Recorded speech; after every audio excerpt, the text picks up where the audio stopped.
আমাৰ ৰঙানদী নৱগঠিত লখিমপুৰ জিলাৰ যি আমাৰ যিটো আমাৰ নতুন বিধানসভা সমষ্টি ৰঙানদী বিধানসভা সমষ্টিৰ কাৰণে ঐতিহাসিক দিন যে আজি আমাৰ অন্ন সুৰক্ষা আইনৰ অধীনত আমাৰ প্ৰায় ৬,৮৫০টা নতুন ৰেচন কাৰ্ড আমাৰ হিতাধিকাৰীসকলৰ অন্তৰ্ভুক্ত হৈছে আৰু ইয়াৰ জৰিয়তে আহিবলগীয়া সময়টোৰ যিসকল কিছু ইয়াত বাদ পৰি গৈছে তেওঁলোককো আমি আগন্তুক দিনত আমাৰ এই ৰেচন কাৰ্ডৰ জৰিয়তে অন্তৰ্ভুক্ত কৰি আমি সমগ্ৰ বিধানসভা সমষ্টিটোতে এটা যাতে প্ৰত্যেকজন ব্যক্তিৰে যিসকল ব্যক্তি ৰেচন কাৰ্ড পাবলগীয়া হয় তেওঁলোকে প্ৰত্যেকে যাতে ৰেচন কাৰ্ড পায় তাৰ বাবে এইখন চৰকাৰ দায়বদ্ধ আৰু আপোনালোকে জানে যে আমাৰ চৰকাৰখনে প্ৰতিটো মুহূৰ্ততে চৰকাৰৰ আমাৰ যি অভিলাষী আঁচনি আছে এই অভিলাষী আঁচনিসমূহ আমাৰ প্ৰত্যেকজন ৰাইজৰ ওচৰলৈকে পাবৰ কাৰণে তেওঁলোকে ব্যৱস্থা কৰিছে আৰু সেই নিমিত্তে আজি যিহেতু আপোনালোকে জানে যে দেশৰ প্ৰধানমন্ত্ৰী ডাঙৰীয়াৰ আজি প্ৰাক্তন প্ৰধানমন্ত্ৰী মনমোহন সিং ডাঙৰীয়াৰ আজি বিয়োগ হোৱাৰ বাবে আমি কেৱল আনুষ্ঠানিক অনুষ্টুপীয়াকৈ আজি আমি এই বিতৰ অনুষ্ঠান আয়োজন কৰিলোঁ।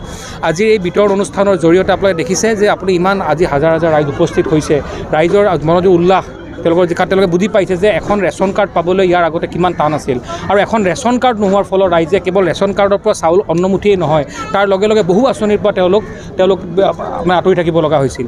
এতিয়া ইয়াৰ জৰিয়তে তেওঁলোকে আহিবলগীয়া সময়ত প্ৰত্যেকটো যি আমাৰ চৰকাৰী আঁচনি আছে চৰকাৰী আঁচনিৰ জৰিয়তে তেওঁ লাভালাভ হ'ব বুলি আমি আশাবাদী আৰু আহিবলগীয়া সময়ত আমি নৱগঠিত ৰঙানদী বিধানসভা সমষ্টিয়ে অসম চৰকাৰৰ পৰা আমি বহুতো অভিলাষী আঁচনি পাম বুলি আশা ৰাখিছোঁ আৰু যিহেতু আমি যুৱ প্ৰজন্মক প্ৰতিনিধিত্ব কৰোঁ আমি আগতো মই মোৰ ভাষণতো ৰাখিছোঁ আপোনালোকে দেখিছে যে মই কৈছোঁ যে এটা জাতি আগবাঢ়ি যাবৰ কাৰণে আমাৰ উঠি অহা প্ৰজন্ম সুস্থ সবল হ'ব লাগিব আৰু সেইকাৰণে এইখন চৰকাৰে প্ৰতিটো পৰিয়ালৰে প্ৰত্যেকটো শিশু প্ৰত্যেকটো মহিলা প্ৰত্যেকটো আয়ে আমাৰ প্ৰত্যেকগৰাকীয়ে যাতে পুষ্টিকৰ খাদ্য যাতে পায় তাৰ কাৰণে দায়বদ্ধ আৰু সেই নিমিত্তে আমি প্ৰত্যেকটো পৰিয়াললৈ আমি একোখনকৈ আমি ৰেচন কাৰ্ড পঠিয়াবৰ কাৰণে প্ৰয়াস কৰিছোঁ আৰু যিসকল বৰ্তমান আমি থাকি গৈছে আমি আহিবলগীয়া সময়ত তেওঁলোকক এই ৰেচন কাৰ্ডৰ লগত অন্তৰ্ভুক্ত কৰিবলৈ সক্ষম হ'ম।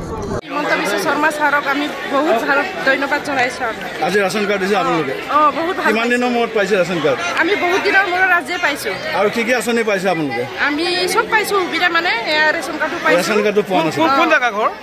আমাৰ ৰঙানদী নৱগঠিত লখিমপুৰ জিলাৰ যি আমাৰ যিটো আমাৰ নতুন বিধানসভা সমষ্টি ৰঙানদী বিধানসভা সমষ্টিৰ কাৰণে ঐতিহাসিক দিন যে আজি আমাৰ অন্ন সুৰক্ষা আইনৰ অধীনত আমাৰ প্ৰায় ৬,৮৫০টা নতুন ৰেচন কাৰ্ড আমাৰ হিতাধিকাৰীসকলৰ অন্তৰ্ভুক্ত হৈছে আৰু ইয়াৰ জৰিয়তে আহিবলগীয়া সময়টোৰ যিসকল কিছু ইয়াত বাদ পৰি গৈছে তেওঁলোককো আমি আগন্তুক দিনত আমাৰ এই ৰেচন কাৰ্ডৰ জৰিয়তে অন্তৰ্ভুক্ত কৰি আমি সমগ্ৰ বিধানসভা সমষ্টিটোতে এটা যাতে প্ৰত্যেকজন ব্যক্তিৰে যিসকল ব্যক্তি ৰেচন কাৰ্ড পাবলগীয়া হয় তেওঁলোকে প্ৰত্যেকে যাতে ৰেচন কাৰ্ড পায় তাৰ বাবে এইখন চৰকাৰ দায়বদ্ধ আৰু আপোনালোকে জানে যে আমাৰ চৰকাৰখনে প্ৰতিটো মুহূৰ্ততে চৰকাৰৰ আমাৰ যি অভিলাষী আঁচনি আছে এই অভিলাষী আঁচনিসমূহ আমাৰ প্ৰত্যেকজন ৰাইজৰ ওচৰলৈকে পাবৰ কাৰণে তেওঁলোকে ব্যৱস্থা কৰিছে আৰু সেই নিমিত্তে আজি যিহেতু আপোনালোকে জানে যে দেশৰ প্ৰধানমন্ত্ৰী ডাঙৰীয়াৰ আজি প্ৰাক্তন প্ৰধানমন্ত্ৰী মনমোহন সিং ডাঙৰীয়াৰ আজি বিয়োগ হোৱাৰ বাবে আমি কেৱল অনুষ্ঠানিক অনুষ্টুপীয়াকৈ আজি আমি এই বিতৰ অনুষ্ঠান আয়োজন কৰিলোঁ।